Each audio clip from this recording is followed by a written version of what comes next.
Hola, soy María Valero Redondo del Departamento de Filologías Inglesa y Alemana de la Universidad de Córdoba y presento la comunicación titulada Abyecta en el Bush, Emigración, Nostalgia y Agencia Melancólica en Rough It in the Bush, de Susanna Moodie. Mi objetivo es leer esta novela como una forma de autoconstrucción femenina no normativa dentro del asentamiento colonial, atendiendo a tres ejes.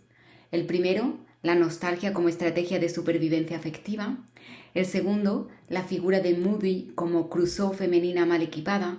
Y el tercero, la escritura y el acto de nombrar como modo de pertenencia, pero también como gesto ambivalente atravesado por el impulso colonial. Rough It in the Bush se suele leer como testimonio pionero, autobiografía o libro de viajes, pero lo que me interesa subrayar es que el texto también es una exploración intensa del tumulto psíquico del desplazamiento. La emigración no aparece como aventura, sino como crisis de pertenencia, y muy pronto como un pasaje marcado por la pérdida. Desde el inicio, Moodie registra un duelo anticipado. La partida de Inglaterra es tan dolorosa que la persigue incluso en sueño. Y al llegar, el relato se tiñe de un léxico de amenaza, sobre todo con la epidemia del cólera. Campanas, ataúdes, la sensación de que la muerte acecha el camino. Esta insistencia no es decorativa. Funciona como contrarrelato frente a la literatura promocional que idealizaba la inmigración y silenciaba sus costes. Moodie se instala desde muy pronto en una posición incómoda, la de quien sabe demasiado sobre lo que implica abandonar una vida conocida para entrar en un espacio hostil, material, social y emocionalmente. Aquí propongo hablar de abyección en un sentido amplio, no solo lo abyecto como suciedad o degradación, sino como aquello que expulsa a un sujeto de la normatividad que lo sostenía. La emigrante, en el bush, se convierte en un cuerpo y una identidad fuera de lugar, fuera de la red de clase, fuera de la seguridad doméstica, fuera de los rituales que garantizaban una feminidad adecuada. Lo doméstico, lejos de estabilizar, se vuelve frágil y poroso.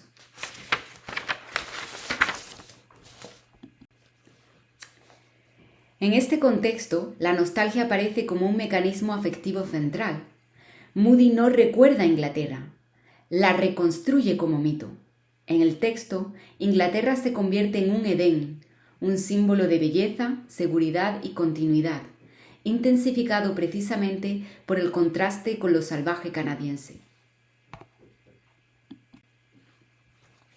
Hay un pasaje clave donde la voz poética anticipa que, entre las sombras del bosque, la isla amada aparecerá como un Edén y que esa imagen hará el presente aún más áspero. Esa operación es importante porque muestra cómo el pasado se vuelve recurso psíquico. Idealizar el hogar perdido permite soportar el desarraigo, pero también convierte el presente en algo comparativamente insuficiente. La nostalgia, además, tiene un componente de clase. El Edén no es solo Inglaterra, sino una Inglaterra asociada a refinamiento, estabilidad y cierta jerarquía social. Por eso, el recuerdo no es neutral. Funciona como estándar con el que se mide Canadá. Y sin embargo, el texto no permanece inmóvil en ese duelo. Hay momentos de transferencia afectiva hacia el nuevo territorio. Por ejemplo, en el viaje que hace a Quebec, Moodie describe la ciudad con una imaginería majestuosa y maternal, como una reina sobre las aguas, y esa personificación sugiere algo más que admiración. Sugiere una posibilidad de continuidad simbólica entre identidad británica y entorno canadiense. En ese objeto, Moodie ensaya una identidad híbrida. No rompe del todo con el pasado, pero tampoco queda detenida en él. Esa ambivalencia es estructural. La nostalgia sostiene, pero también complica. El tercer eje es la figura de Moodie como contrapunto femenino de Robinson Crusoe, una Crusoe mal equipada que debe aprender a sobrevivir en un entorno que desmiente sus expectativas. El texto funciona, en muchos pasajes, como un Bildungsroman, un tránsito desde la inocencia, o el idealismo, hacia el conocimiento práctico y la experiencia. Al principio Moody confiesa que su imaginario estaba moldeado por la literatura sentimental y por fantasías románticas de aventura. Incluso afirma que sería feliz con su marido bajo los soles de África o en paisajes de grandeza sublime. Esa imaginación literaria recuerda lo que Fredric Jameson llama bobarismo, la vida filtrada por expectativas ficcionales. Pero el Bush no admite bobarismos. La naturaleza aparece como espejo de la fractura interior. Moody proyecta su duelo en un arroyo cuyos gemidos y choques contra las piedras se vuelven tipos de su propia lucha mental contra el destino. Es un momento fundamental porque muestra cómo el paisaje no es solo fondo, sino un dispositivo que dramatiza su alienación. A partir de ahí se impone una pedagogía dura.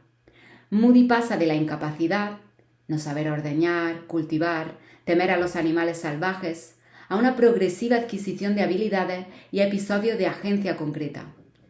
Es capaz de cuidar sola a sus hijos, resistir incendios, sostener la vida cotidiana en Canadá.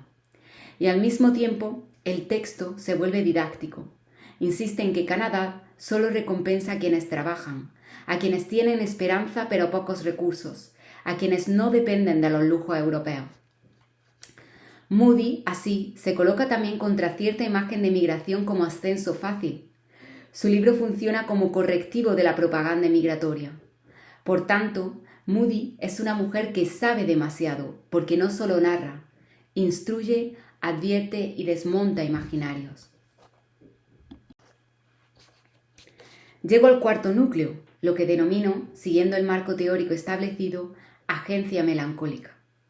A partir de Judith Butler, la melancolía no es solo un fenómeno interno, sino una experiencia donde la pérdida tiene dimensión social y política.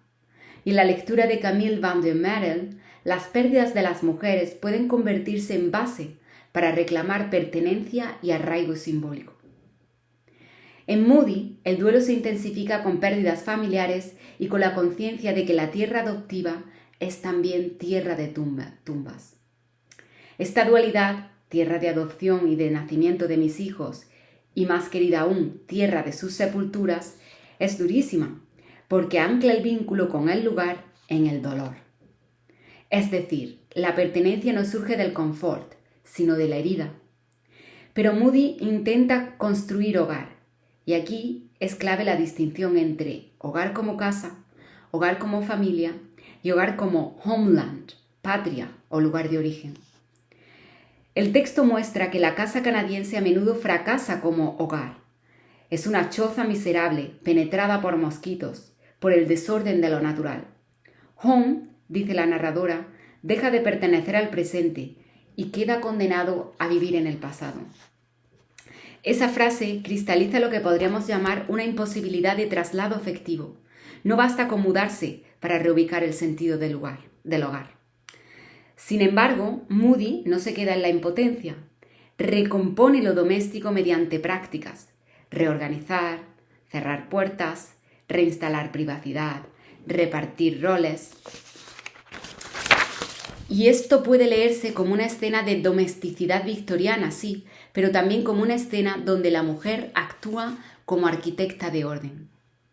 La agencia melancólica está ahí, en no negar el duelo, sino en trabajarlo para sostener la vida. El último punto es el más incómodo y por eso el más productivo críticamente. La escritura, en Rough It in the Bush, es un modo de pertenecer. La idea de Said de que el exilio se vive como orfandad y exige, y cito, compensar la pérdida creando un nuevo mundo que gobernar, fin de la cita, dialoga con Moody. Su narración impone forma al caos. Pero esa forma tiene ambivalencias. Moody nombra el territorio y el acto de renombrar puede funcionar como apropiación. Cuando llama Stony Lake al lago y desplaza el nombre original indígena, el texto ejemplifica cómo la narración puede ser hogar y también inscripción colonial. Por eso, mi lectura no busca absolver ni condenar, sino mostrar el siguiente punto. La emigrante abyecta, vulnerabilizada, también puede convertirse en agente de orden, y ese orden no siempre es inocente. Aquí encaja lo que dice Adorno, y cito, para quien ya no tiene patria, escribir se vuelve un lugar para vivir. Fin de la cita. En Moody, escribir no es solo memoria, es refugio y herramienta material. Escribe incluso para intervenir políticamente. Escribe una carta para sostener el empleo del marido en la milicia y evitar así la pobreza. La escritura entonces, para Moody, es supervivencia. Concluyo diciendo que Rough It in the Bush es más que un documento de asentamiento. Es un texto que dramatiza la emigración femenina como crisis afectiva y como labor intelectual. Moody convierte la nostalgia en poética, el duelo en agencia y la escritura en un espacio habitable, pero lo hace desde una posición necesariamente ambigua. Su deseo de hogar produce a la vez pertenencia y gesto colonial. En esa tensión, el texto revela lo que el discurso triunfal del progreso suele ocultar, que la colonización y la emigración no solo reorganizan territorios, sino también afectos, cuerpos y formas de lo doméstico. Eso es todo. Esto es una selección de bibliografía que he utilizado. Y nada, si tenéis alguna pregunta o cualquier duda, estaré encantada de responderla. Muchas gracias.